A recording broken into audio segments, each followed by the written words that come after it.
Hey, if you want to check what time you turned off your Windows 11 PC, all you have to do is just click on the start in the taskbar, then click on the search and find the control panel. So input control panel phrase, then open it.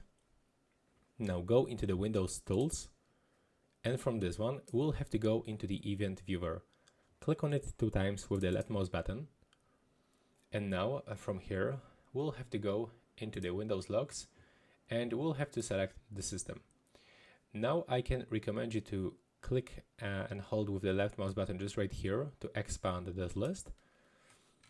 And now you can click on the date and the time to actually sort all of the events. As you can see right now in the left upper corner of this window, we can find the sorting process.